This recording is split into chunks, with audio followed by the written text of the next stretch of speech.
Anies mulai kusut, panggung COVID-19 mulai runtuh. Pada malam pergantian tahun 2020, Anies dengan semangat ikut bernyanyi di atas panggung di pusat kota Jakarta. Hatinya lagi senang luar biasa, karena di depan matanya terlintas perhelatan internasional balapan Formula E di tahun 2020. Akhirnya rasa kesalnya bakal terbalaskan. Sesudah kalah panggung terus dari 2018, sejak Asian Games 2018 hingga Pilpres 2019. Pada tahun 2020, nama Anies akan melambung lewat Formula E. Enak tuh, macam punya panggung sendiri tanpa direcoki orang lain, termasuk presiden yang tidak lain adalah bosnya sendiri. Anies akan punya kekuatan besar buat ambisinya di 2024. Namun, kenyataan berkata lain. Beberapa jam kemudian, Jakarta dilanda banjir besar. Pertanda Anies tidak mengerjakan tugasnya. Naturalisasi dan drainase vertikal ketahuan omong kosongnya. Bagaimanapun jungkir balik Anies berusaha menata kata agar soal banjir tidak membuat dirinya basah kuyup, tetap saja, banjir merendam citranya. Tapi tidak apa-apa, sabar dikit, masih ada Formula E di bulan Juni nanti. Sudahlah cuek saja, mau orang protes, kritik bahkan mengecam soal banjir, Anies tidak mempedulikannya. Tak disangka wabah corona datang. Anies yang sedang dihujani kritik soal banjir dan pohon-pohon di Monas, sangat sadar bahwa wabah ini bisa dia jadikan sebagai panggung baru. Untuk melibas isu-isu banjir dan pohon Monas yang merugikan citranya, Anies pun tancap gas. Apalagi makin lama makin ada kepastian bahwa Formula E akan jadi blunder besar ketimbang jadi panggung besar yang bisa mengangkat nama Anies. Wabah corona juga akhirnya memaksa Anies untuk membatalkan Formula E di Jakarta. Akhirnya hampir tiap hari kita menyaksikan konferensi per-konper, Anies dari Balai Kota. Bahkan Anies lebih memilih konper ketimbang menengok warga Jakarta. Orang awam pun jadi paham, bahwa konper merupakan sarana utama Anies untuk membangun panggung politik buat dirinya. Awalnya, konper memang terbukti ampuh. Nama Anies terangkat lagi. Narasi gubernur rasa presiden pun marak lagi. Tapi gimana ya, namanya panggung dibikin sendiri, hanya dengan keahlian menata kata tanpa kerja nyata. Ya rentan runtuh, Anies harus bekerja beneran kalau mau mempertahankan panggung itu.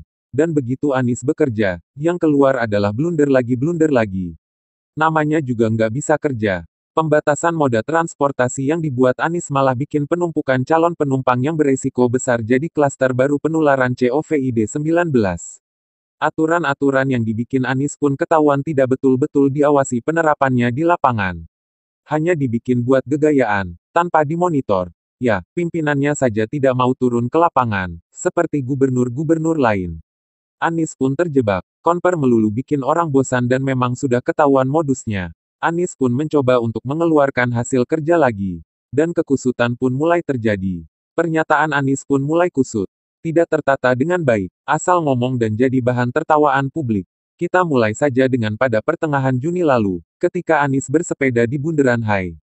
Pernyataannya sungguh koplak, bicara tentang meningkatnya kasus COVID-19 di Jakarta pada waktu itu.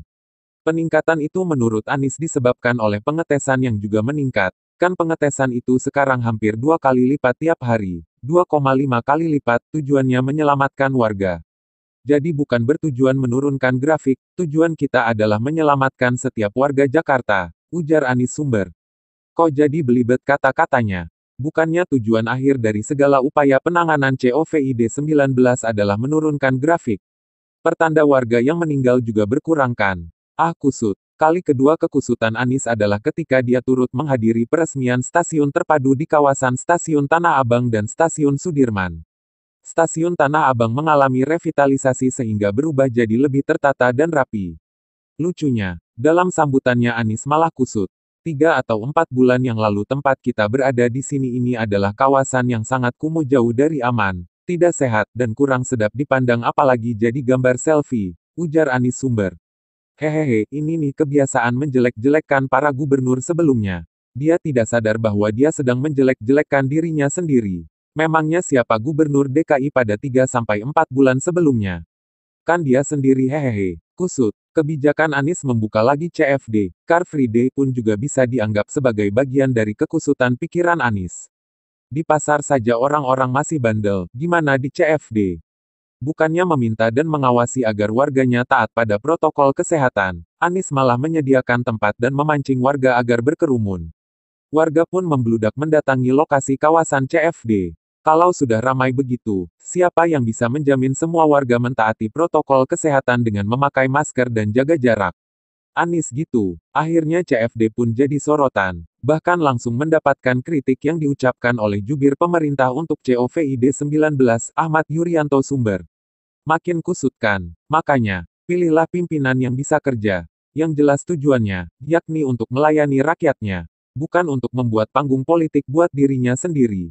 Segalanya hanya jadi panggung. Patung bambu jadi panggung. Pohon-pohon bagus ditebang buat jadi panggung. Yang akhirnya nggak jadi dipakai juga kan.